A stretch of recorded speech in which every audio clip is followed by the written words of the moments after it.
Factory Studio. Bon, Olenganko, c'est un voleur. Katebeka Toto, c'est un mendiant déjà, c'est un voleur aussi. Parce que tout banda koyoka que non, Katebeka Toto a mbongo. Waneza makambo akala, c'est un voleur, il n'a rien du tout. Mwanda mbongo atekaki nango ezao ya tongaki mwanda ku, tout banda ko na Angola. Asilisi mbongo ezali sur c'est un voleur ayawa avant la cité du fleuve. Il sort chaque matin Moyibi avec sa tête là. Donc moutou mounen est là. Il y a bizarre pas c'est un voleur congolais. Tolembi, Tobaye, aventure.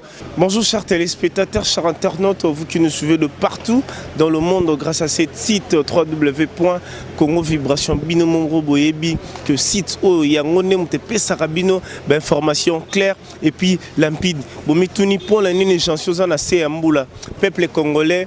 Ezoganga peuple congolais ezoloba trop yango bomoni ngai lelo na telemi na Seambula na bimine ya Seambula pour ko solola na ba citoyen congolais na zui bapel tellement ebelé lelo sujet du jour na biso ezali batuni ngai babijansi pourquoi pas olingi ko solola na biso pourquoi pas olingi ko yoka ba sujet na biso yango na triaki ba sujet nyonso ya mokolo ya lelo na ponaki sujet oyo diaspora et tuningai na ponaki sujet au peuple congolais a tuningai sujet du jour na biso ezali diaspora peuple congolais citoyen congolais o azali banda o aza partout dans le monde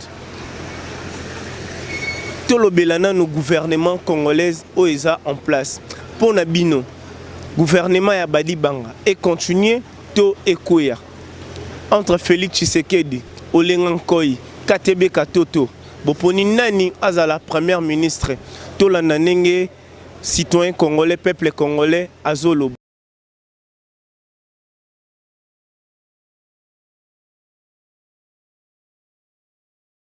Mbote papa Mbote papa comment nani kombo na ngai JP.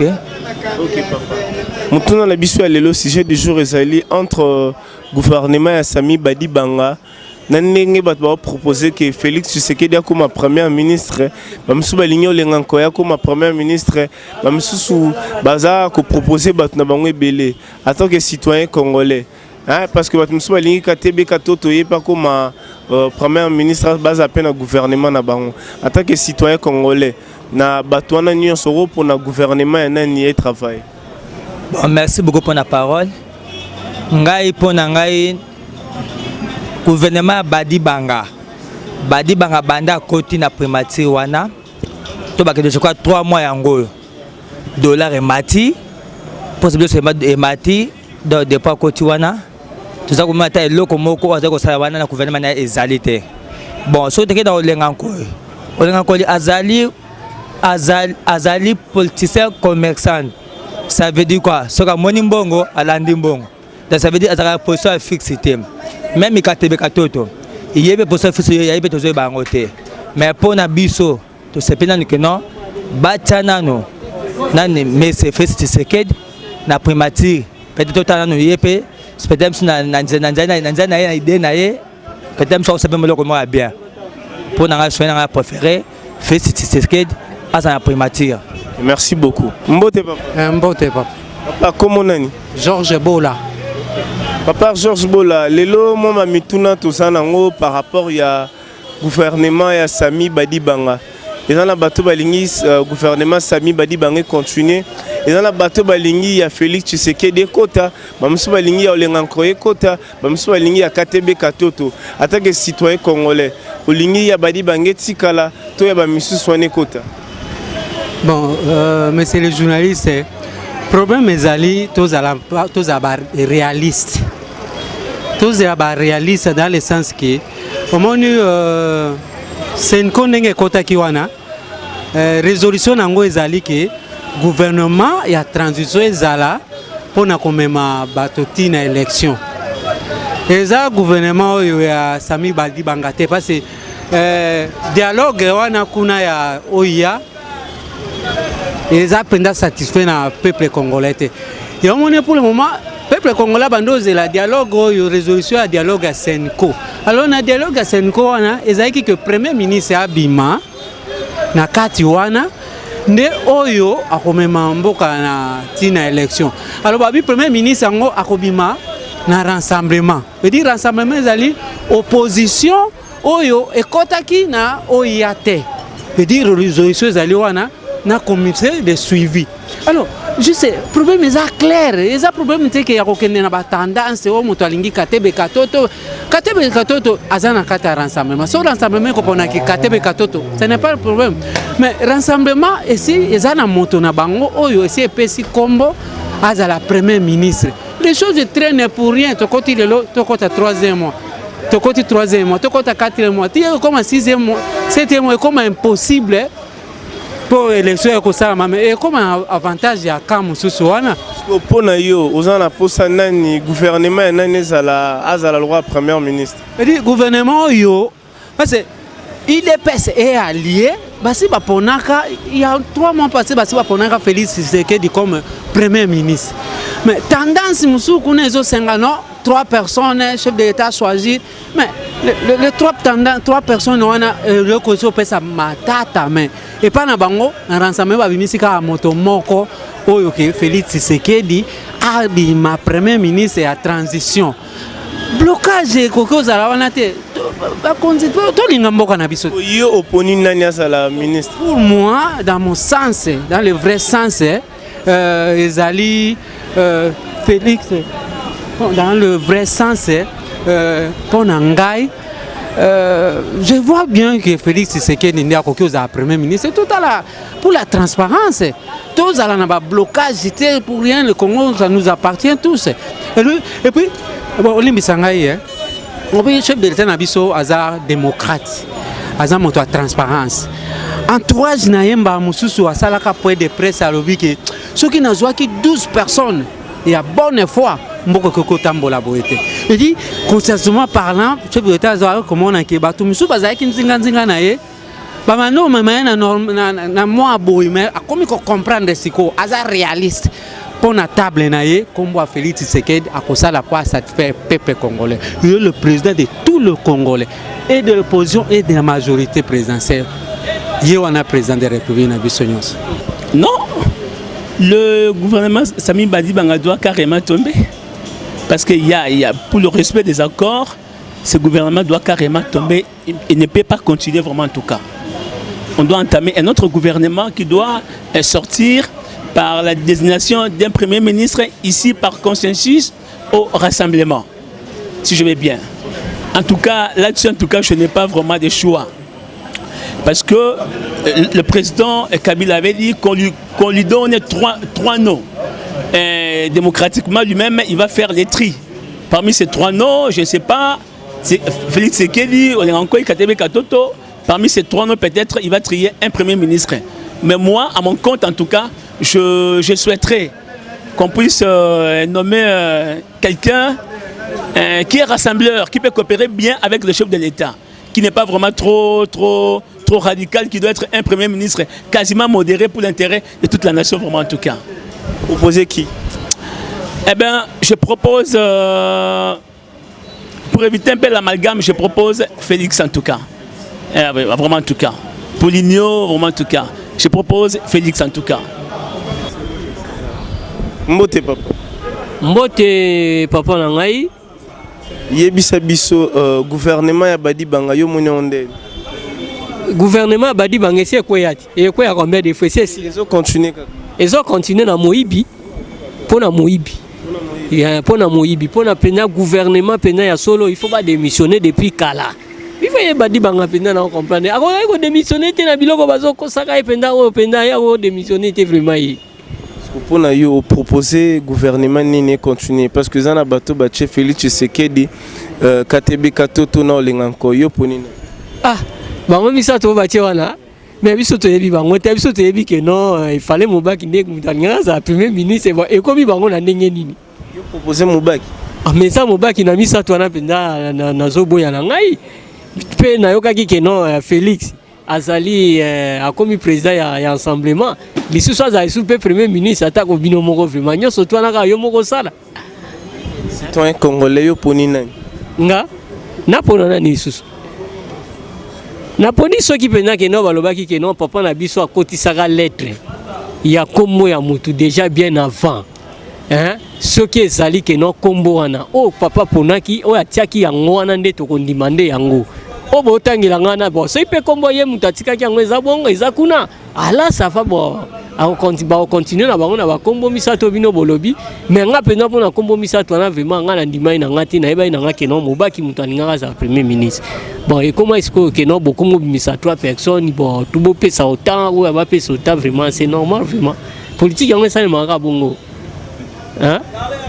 Ok, merci beaucoup pour la réponse parce que yo poni déjà yo donc moi va changer en exact. Na poni oya ngaité ezande vie mutatiaki ngate vie nani papa na biso yebi ke non les B50 mo kongwanzoko hein oyebi eti mais bio yebi sa biso oh B50 mo kongwanzoko yo yebi eti mais bazo talo bana pour ça baye ah en tout cas vraiment ceux qui obosanya tchenzi sekedi wa mulumba B50 mo kongwanzoko falo lo bande tchenzi sekedi alors atiaki déjà kombo na nini kuna boye biango bomi mabisoka mulai boye biso to kende boye to zonga boye ah bino moka nde bokosa bosa na mboka ngo mais boye gouvernement ezokendo déjà c'est quoi ya kala ni tozalaka président zate gouvernement pe zate elo ni na ngana biso yango wana bonjour boni papa Calmel comment nani comme nanga gelor yangwana gouvernement oya Sami Badi Banga pona yo et continuer to ekwe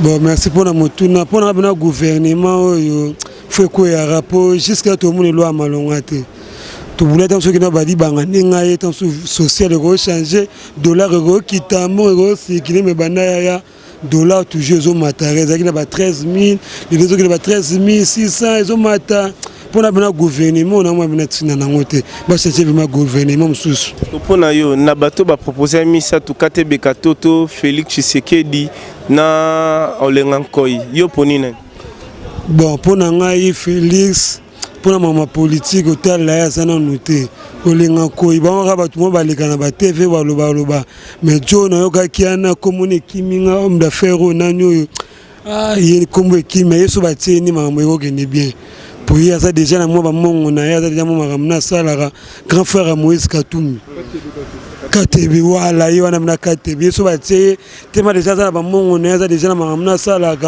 mo makama bien ko kota ba tia vraiment y na bango misatu jona ba tia yese ki makama bien ko ya mais le reste na ba ba tumo ba zolo ba mais so ba ko ba poste na ba wela no ba intérêt na bango ba tonga ba parler ba tina ba mikili mais on a déjà ça déjà ba mongo na ya déjà ba faire na sala ka déjà millionnaire netoyo ki ba tia mais pour na gouvernement pour na vraiment ah kindobi ka ba longole nan ba longole papa pour na ngai na yebi na ngai te po eloko moko tozomona ezate biso awa na kisaso tozo ga dongi tozo yeba kutu te soki pe tokende wapi bana bazotanga lisusu te dollar olali boyo lamoki na tongo dollar emati okeko somba mwa eloko na yo teka tango be oteki boye nambongo yo sombelaki bénéfice ezate okende boye dollar ozonga boye dollar otala boye na ba 5000 obaye ko bimisela biso nde bomi biso penza 5000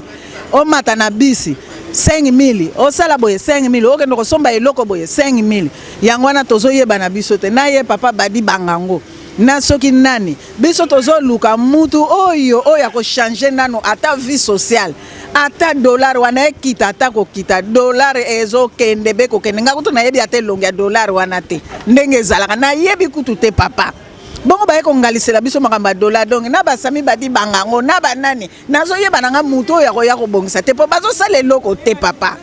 Entre Félix Tshisekedi, Katebe Katoto, na Olenga Nkoyi, oponi nani sa la première ministre. Siko bango nyonso to bandai ko yoka kaka to changer oyo. Soki to changer oyo to kufi. Soki to changer oyo to kufi. Donc pona nga nazo yeba nanga te nani pona yebi pe bango te nani oyo akobongisa. Totala nani soki Félix yango soki pe akobongisa.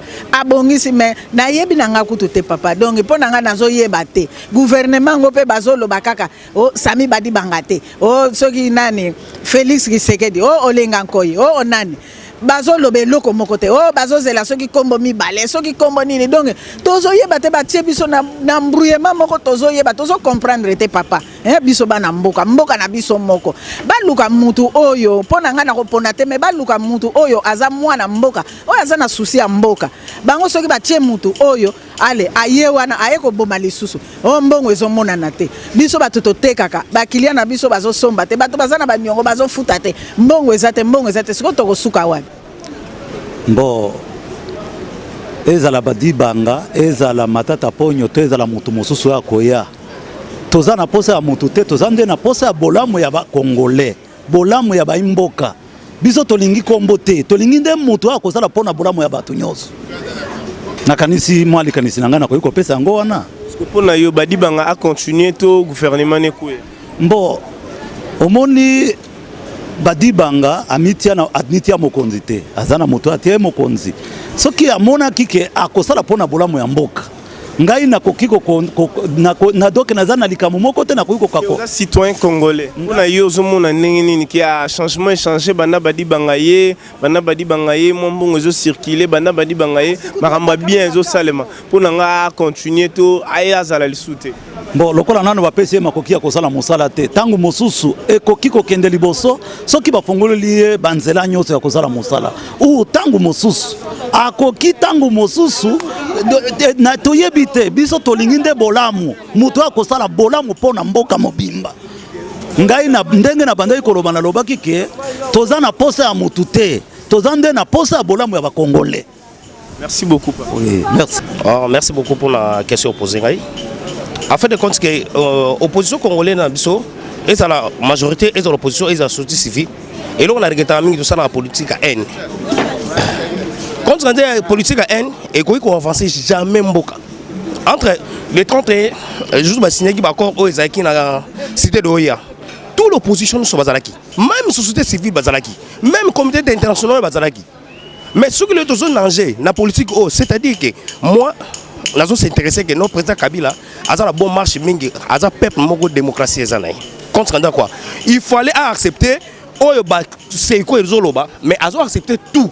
Mais pourquoi les sociétés civiles et l'opposition jusqu'à présent, parce que les leaders, il y a l'opposition, non qu'il y a présidence. Mais lorsque Mouda Komi n'a qu'à, une grande partie, une petite partie à opposition pour le leader, et bon, présidence, on travaille comment? Il faut que la politique à un et avancer le côté. Tout ça, c'est Congo. Ce qui nous, les Congolais, comment on a conscience, il y a qu'on l'inganaté pour avancer, tout ça crée un, tout avancer, na et l'autre côté. Et ça la badibanga. Jamais les pays où il y a 100 francs et comme à 50 francs. Même au Barotia, il y a Félix Tshisekedi. Jamais les pas 50 francs comme à 100 francs. Est-ce que pour les citoyens congolais, il badibanga continuer tout gouvernement n'est long? Non, à ça congolais, à ça opposant. Mais lorsque tu presses sur la pourquoi nous sommes besoin une pour naï. Bah tu as travaillé. Mais bon on peut baser là, l'opposition on baser là. Mandat où ils ont pour ba contredire gouvernement où est géré qui bien na travail na bon on va gérer. C'est ça. Mais moi, attends, badi banga, attends, aza congolais. Tout ça, pour ça, il y a développement, non, qu'il y a haine. Les gens doivent souffrir. Na mon bakaboli ba poste ministre qu'on a ba tozo va signer. Mais non, il y a qui mutu mo pour la population. Non, nous té. Quand il y a parti politique. Mais c'est que comme ma mutualité. Comme bango bazo s'intéresser dans parti politique pour bazo leader, peut-être de bazo ba poste et bon nous les populations. Non non yo kité mutu mo zo ba ke. Quand il y a 500 francs ma bébimi, congolais azo linga alia, mais azo na 500 francs na azo ko rechange ngoté. Tout ça solution ni pour naï. Mais mutu zo lo bango azate. Même bazo bani, ba pop fort na bango moko, ba ma boum na bango. Mais to yiki ba tour ba sali contre à quoi? Il y a signature. Bazo signer accord à quoi? Il y a population, tout ba corps ba parti politique na bango. Non, toujours souffrir entre bango majorité, même biso opposition, même société civile, toujours suivi biso moga. Pourquoi? Politique à haine. D'abord c'est exactement on appelle ça. La politique congolaise, une grande partie politique, Ezala, PPRD, Ezala majorité, tous les partis politiques non surtout. Mais ça va démocrate c'est bazaba nan. Ben économie c'est bazaba qui? Bon opposition bazaba nan. Donc aujourd'hui que bazala politique sans vision congolaise. Politique à haine. Ceux qui l'économie c'est basali. Oui, tout le cas parti tout peut c'est l'économie, c'est pour évoluer pour l'économie. Ceux qui demandent la démocrate c'est basali. Tout le cas une grande partie à pouvoir, tout peut c'est pour la démocrate, battre la côté la démocratie, nous va évoluer. Mais comment baron soit sanganaga ne sika moko nana kozala démocrate, nana kozala socialiste, nana kozala économiste. Politique est mabé. C'est pour cela que Mundele a orienté la politique. Moment de crise, à type économie, c'est donc tout le monde a une vision. Mais quelle vision? C'est question d'organisation. Quelle organisation? Entre-temps, on a une organisation comment? Mundele a lobby que yo opposant. Mais il n'y a pas de socialiste. Ils ont mystique. On a poussé au lobby. Papa, Mboka pe bonga, tokozo aga na religion contre la spiritualité. Et même nous les uns et les autres. Carrément ça. Si vous avez mis l'inga comment tu vas haine? Mais tout le monde en France dernièrement a tenté ça en France. Na moni François Hollande aye, na moni Sarkozy, c'est bon. Mais biso na Ituri, bango moni politique na bango kuna bazo bunda. Même Mboka ka moko Congo. Est-ce que vous souffrez qu'on a congolais? Tout le solution ndenge tout chasser après ça va tout sur le makambo na ndako. Papa, les politiques quoi? Les gens qui ont été contre Papa Tshisekedi, Naza d'abord on a plaisir pour naï. Mais les gens sont Tunisie, à jamais sauter IDPS, même membre de ce IDPS. On veut voler pour nani. Non, pouvoir en presse. Et ça va bien. Et là on nous a accusé. Pourquoi parce que pas bon ça? Parce que ça n'a rien maté. Parce que c'est des zones moraux totales. Bisou ba jeune. Les gens tout ça ba politique mo ba haine. Sauf de doit marcher pour la lipa. Mais que l'on a lipa comme une ba fenêtre très longue. Tout ça justifié. Est-ce que bit au district n'a surtout on atteindre? To commis, to comité. Tout ça qu'on souffre franchement na façon on a quand on a biso moko parce que papa nanga après cette transition na maman yo kengela ba ngana ki musala ba parti politique za ba maman. Le président de la République c'est qui? C'est les parents. À cause ça musala so mboka te même biso même na bino biso ba yaya biso to ba leki bon encadrer biso tout ça ba politique ba haine ya ko mona que chaque politicien nyonso soka longwe akomo banga bako bomanga na kata quartier pour nani basa na haine na ye Jésus on a trahi pourquoi? Pour le haine. Est-ce que vous êtes sur ce langue? Le temps que nous avons dit que nous avons Nord-Kivu, chaque jour, nous avons dans la base qui est spécial. Nous avons dit que nous avons parce que chaque jour, nous avons est-ce que ça n'a pas cité? Nous avons violé tout le monde TV étranger. Mais tout ce qui est distraction, tout ce qui est distraction. Parce que les Congolais, nous sommes des naïfs, je sais. Mais l'évolution congolaise, elle dépend de Namoutou, elle a la Ouissé, elle a la cantonné, elle a la confisé, elle a l'enseignant. Tout le monde faut contribuer à la pâte. Maintenant, Babi, c'est encore à Zuni, hier à Zali, milieu du village, à consulter les musulmans, à consulter les banguistes, à consulter. Non, nous avons dit que les traitements politiques occidentaux, ce sont les occidentaux qui doivent faire la bisobo. Ceux qui ont Kabila, attendez Kabila dans le pouvoir. Parce que les diaspora, c'est pas la mingi. Va contribuer à mingi pour la biso mais non que pour la biso pour la famille là-bas parce que un diaspora dans la monité congolais ou à diaspora azana poto ça fait 25 ans aya ko yebisa gouverneur de la ville tout est président de la République nazana posana tonga usine salaka ba chasser à Pamba ezate mais ceux qui pour la biso ba camion o salaka ka 10 ans 5 ans ndé bango bazara après oya nango non biso ba diaspora na biso non ba ndeko so ba diaspora bo sala mingi pour la biso to ka bien signé bino travailler trop na kata Europe. Oh, bon, on a 5 et 4 ans, Moussala, on a un objectif. Pour la Maboum, pour la Mboka, limité. Parce que tout l'opposant, au bazar, on a ce diaspora. Tout l'opposant, au bazar, la diaspora. Maïe, les nines, ma mémie. Non, le monde, maïe, les gars, déclaration. Bazar, la poste, droit. Il y a une Europe, on a pas de temps. Et l'autre, il y a construit social. Les lots sociaux, on a besoin de défendre ici, Mboka, on a besoin de kimia. Bino, on a besoin de Nami touka, ozomona ba prince za limité, ce n'est pas ça. Les vrais politiques, bino bozuma yé la baninga, boya ko sala ngope na mboka na biso. To bonongo lobani aéroport en ya salité, biso to kita mboka ba paya. Mais jusqu'à présent, nana mona diaspora congolais mo côté aleka, akene dans la DGR alowake pona nini ba wese aéroport za salité. Et lo mo côté ka mboka ya salité. Tanga yé azu image aké kuna ke koteka. Ozo teka mboka no contre qui? Est-ce que ndima pena mboka na Europe wana ndeko yo fanda ka wana bako yamba yo? Bako fandi so très bien, bako peso directeur, poste moko vandi, onu nisanga makolo. Ete eloko moko te pana bango musala. Soko sala ka to koliate. Yango moni ba maman na bango na ba tata mo bazonga kineza te bango lia na mboka social bana. C'est-à-dire soka boti dima na social de foot aye, nde amoni ye danger. Mais entre-temps ayi bakara ke, po ba contribuer mboka social wana, po ba tonga France, après ça combien? Le Congolais il faut la te pour nani. Europe ça ne logo, Europe afuta ka ba taxi. Si on va en Europe, qui est en Europe, on a des taxes qui sont foutues. Bakanda wana, ba jalousie wana, ba dépenses, ba sala kande, ba comment on fonctionne na RDC. Ah mboka na biso évoluer te. Mais yo ya ka tonga mboka na yo, au moment où évoluer le quoi muninga.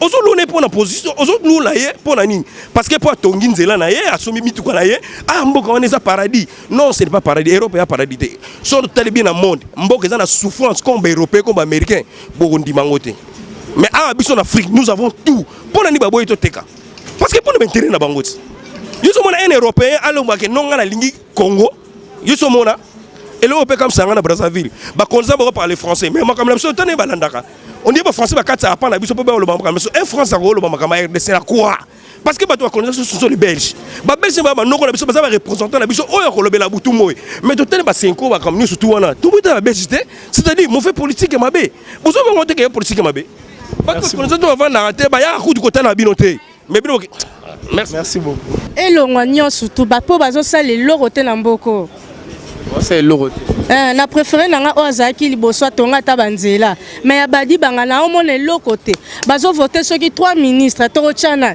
pona yo entre Félix Tshisekedi Katebe Katoto na olenga nkoyo ponina mutute nalingi mutute nalingi mutute nalingi ozaki kala bazongisa ye kutu bientôt omona tongi ba prince atongi ba biloko ebele mais bango ba osala eloko te bon Tshisekedi tanga oya osala suni soki badi banga Félix Tshisekedi ana osala nini batika biso to fanda na mboko social ezate bolingo ezate na ba ministre bango baliaka biso to nzuluka na ba moya atande tozoteka musala ezate ba jeune fille mo ba swata musala na ba société ezate pona nini babadi banga banani boya ba mbuteyage belebele eko papa gouvernement badi banga toyokaki ke eza pona provisoire eza gouvernement te ke ekokende na biso tina ba élection biso za posa to kende na ba élection toza posa ba gouvernement o ya provisoirement te toza posa to kende na ba élection to yeba tozo kende wapi to kosuka wapi ti lelo to yebite toza wapi makamba ba 5 ans wana so ba 5 ans so ba prêtre wana ba yeko ti le biso mobulu yo 5 ans bazo luka solution ti lelo toza ka solution te ezaki likamba 3 jours lelo to ke 3 mois 3 mois yango solution moko zo mona na te ba olenga nkoi wana bazo tiaka trouble bazo liaka ba mbongo kuna bazo pesa bango ba mbonga corruption poto ke na ba election biso to lembi so ba lingi election te biso peuple to ko tomboka na ndenge na biso parce que biso tozo souffrir papa batu bazo yeba te bango bazo lala bazo fana ba gouvernement bango ba bureau na basi na bango bazo voyager ba kenda ba poto non souffre et comme il l'oppose à $10 basi banda kwa ko foutela papa tozo foutela banda ko boy bana bazotanga na difficulté tout ça la vie sociale te eza nini yango soki bolembi botiki ba mususu bakoya ba continuer totala mutu asala kape asili saka yo lia yo esili bolongwe po biso to bae to lembi na biso omoni peuple ndeko tomboka na 5 ans ana toko tumba ba église wana tozo lobango ba ko sentir biso ba peuple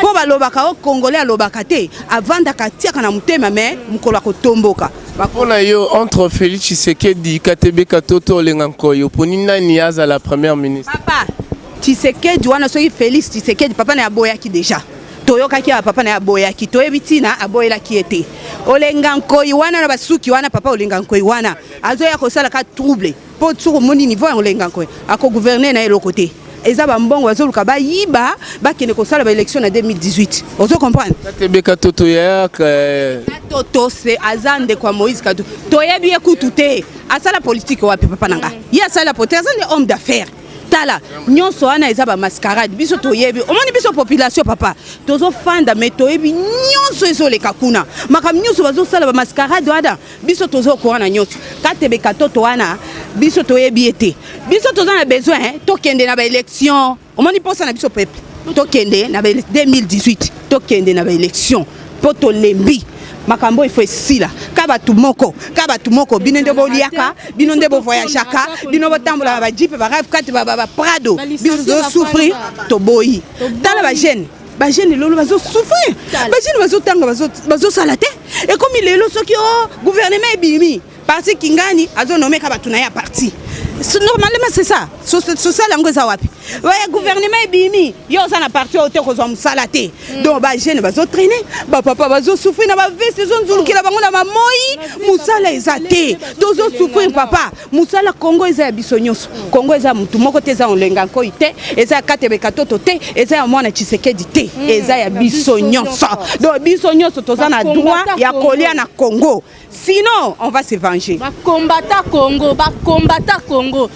Mboka kotambola boyete bon na yé mukonza mboka azomona bien batu ya tie po ba gouverner bazoko bebisa mboka pona nini akozo exemple ya papa na été défunt ngazalaki oyibi bakangi batyo na boloko mboka oyo tozo lela lelo ba komi ma esprit ya église oh non nzamba ko sala nzamba sala une fois pour toutes ezande bango bakonzi bazoko sala ke biso to souffrir tala biso papa boy na bambula boy po oluka 100 fois pona kolesa bana mais eloko ni ezangi na mboka oyo mauvaise gouvernance na bango to lembi bazo kanga na zoloba soki bango ko ba mesani ko bomaka ko sala basala nyoso mais bayeba ke mboka oyo bango ba kotika ngonde ba kokuta yango to kende ti wapi mokonza zotala ke bato basala mabe mokonza malamu asala kanini akangaka ataka na boloko yo ko kangaka ka opposant bato bazoloba vérité ko taba na ba boloko mais entourage na yo ozotikele bango laisser aller en tout cas to le mito trop c'est trop bazaka ba kende kaka ba kende to bay pona yo entre Félix Tshisekedi Katebe Katoto na Olenganko ibachana une première ministre ne bat bowling bon pona ngai eza makambo ya Katebe Katoto te makambo Olenganko te makambo félicité ezali clair ba respecter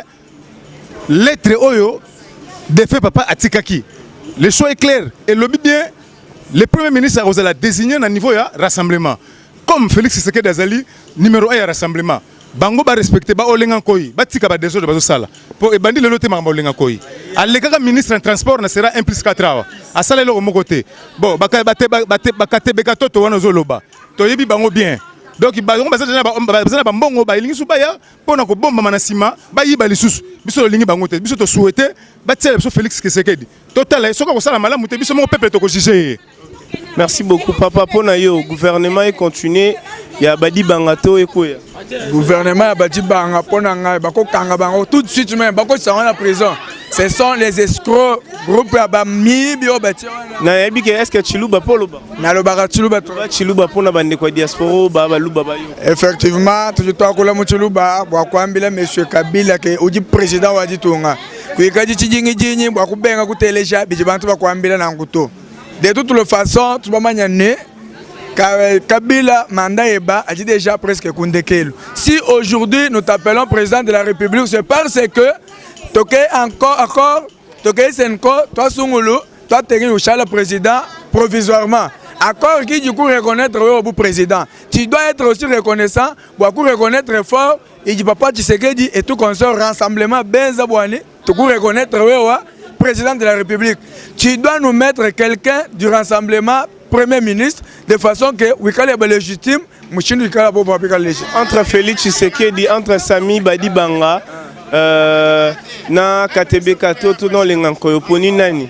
bon Olenganko c'est un voleur Katebe Katoto c'est un mendiant déjà c'est un voleur aussi parce que tout banda koyoka que non Katebe Katoto aza mbongo waneza makambo akala c'est un voleur il n'a rien du tout mwanda mbongo atekalaki nango ezao yatongaki mwanda ku tout banda ko na Angola asilisi mbongo ezali sur c'est un voleur ayawa avant la cité du fleuve il sort chaque matin moyibi avec sa tête là donc moutou mounen est là yebisa papa wana c'est un voleur congolais tolembi tobaye ba aventure c'est lui qui est à la base ya biloko nyonso c'est monsieur Joseph Kabila Kabange qui tozo respecter notre président provisoirement parce que mandat est si mandat na c'est là qui était wana tolinga to nyima yo vote on nomme mutu nyonso lingo nomme mais pour le moment nous savons que mandat na yo tozo respecter yango parce que toke na accord na Senko to maintenir yo place wana mais elle a pas reconnaissant ce qui to télémelio monsieur yeba que mokile robebela yo pe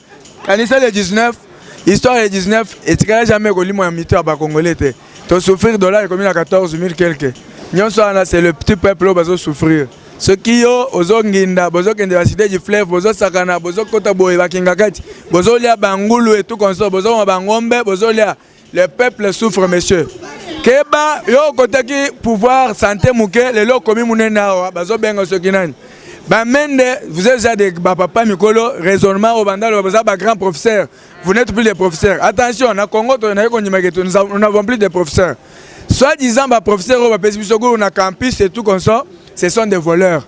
Tous les professeurs à Malongate. Pour bango tout comment tous un pays à bas savant, batomaye les bazar des grands professeurs. Bazo soutenir ga mutumoko 16 ans de pouvoir. Na sens nin. Au moment où constitution zolobake une fois renouvelable le mandat chef de l'État ici. Professeur un professeur de l'université Likolo Moyibi azoboye loko wana. Azolobake non et comme 3 fois. Accord et le bic et rassemblement mais ça candidat moko tokoma mama bazo rassemblement bisa candidat moko ba professeur bazo yibelo bazo boya que non il faut 3 non nyonso ana pona ko privilégier intérêt ya mutu moko yango nde biso to kosenga bacha monsieur Félix Tshisekedi parce que yena no yiba pété to mona sala pété tellement que za mwana ya papa oyo a travailler pe mingi na mboko peuple congolais aza mwa esengo ya papa wana na likambo moko muke o asala pe moma asalaka c'est que Félix Tshisekedi aza ba option ndambu ya papa na ye yango to kosenga batia ye premier ministre bolanda ba olenga wana te et tout consort batika mwana papa wana asala musala ndenge sengeli de façon que décembre toza na chef de l'état élu légitimement monsieur Nanga Corneille toza temps ya théâtre te keba temps ya théâtre esili au sali aventure ba yibi ba machine na Rwanda ba ke enrôler bato na Rwanda ya c'est cela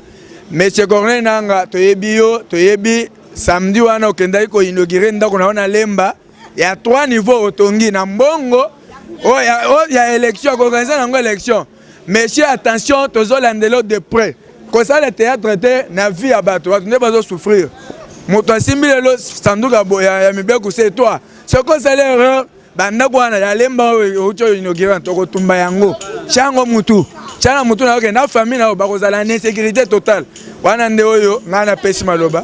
Chers internautes, au Balandinion, sur www.congovibration.com, vous avez suivi ma propos ya Batou, ma surjection ya Batou, ma kolela ya Batou, Pinomo Boyoki, ne mutu na mutu, a lobby o akoraki koloba, bamsu baponi Félix, bamsu baponi Katebe Katoto, bamsu baboyo lengankoy, bamsu bandimi.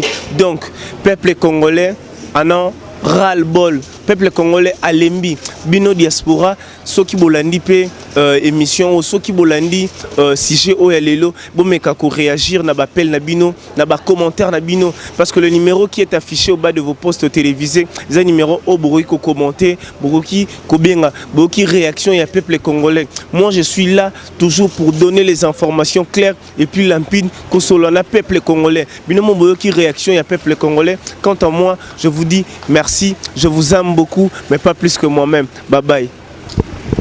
Factory Studio.